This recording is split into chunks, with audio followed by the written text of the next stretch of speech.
দেখা যাচ্ছে মা ড্রিঙ্কস করতেছে, সাকিব খানও আসতেছে, ও বিষয়টা কেমন অড দেখাচ্ছে না? বাংলাদেশের সাথে এইসব যায় না। আমাদের ভবিষ্যৎ প্রজন্মগুলো তো আস্তে আস্তে এগুলো শিখবে। ভীষণ গালি, ভীষণ নেশা জাতীয় দ্রব্যের উপরে এটা। যারা প্রযোজক আছে, পরিচালক আছে, তারা কি করছে? আমি তো মনে করি তাদের আইনের আওতায় আনা দরকার। সাকিব খান তো অনেক মানুষের পছন্দের না, তো তার মুভি আর কি একটু সেন্স রাখা দরকার, যে ওনার কাছে অনেকের কিন্তু প্রত্যাশা অনেক। এখন উনি যদি এগুলা করে, আপনারা দেখেন, দেখলেই বুঝবেন। যাদের মিনিমাম কমন সেন্স আছে তারা বুঝবে।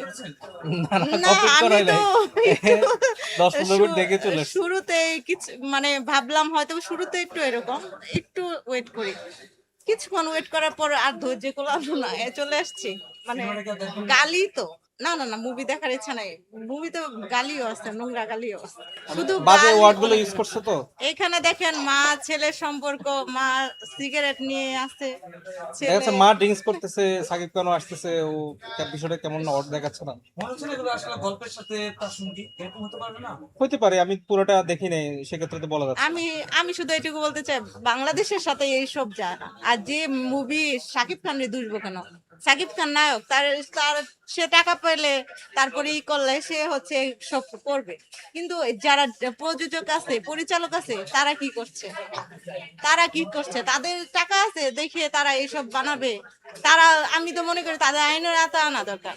কারণ তাদের টাকা আছে, তারা যেসব গল্প, তাদের তো আল্লাহ বুদ্ধি দিছে, তাহলে যেসব এইসব গল্প কেন তারা বাঁচবে? ভালো কিছু করুক, ভালো বলতেছি মুভি না। সবসময় বক্ত থাকে, ভালো, কিন্তু আসলে মানুষ তো হুজুগে একটু বেশি, বাংলাদেশের মানুষগুলো বেশি বিশ্বাস করে। তো আসলে গতবারও তো পরিবারকে এই যে দেখার জন্য এই সাকিব ধরনের খানের মুভিগুলো একটু এরকম ত্যাগ করা উচিত, বিশেষ করে এডিক্টেড মুভিগুলো। ভীষণ গালি, ভীষণ নেশা জাতীয় দ্রব্যের উপরে এটা। আমাদের আসলে বিষয়টা অড লেগেছে, ফ্যামিলি নিয়ে আসছি, হয়তো ব্যক্তিগত থাকলে হয়তো সেক্ষেত্রে বাকি ধৈর্যরা চেষ্টা করতাম। সবশেষ আসলে কি বলবেন শাকিব খানের কাছে বা বাংলা চলচ্চিত্রের কাছে আপনারা এই ধরনের বিষয়গুলো আসলে একটু অ্যাভয়েড করা উচিত। দেখা যাচ্ছে মা ড্রিঙ্কস করতেছে, সাকিব খান সেখানে বক্তব্য রাখতেছে, বা ড্রিঙ্কস এর প্রতি এগুলো এগুলো একটু চেঞ্জ করা উচিত।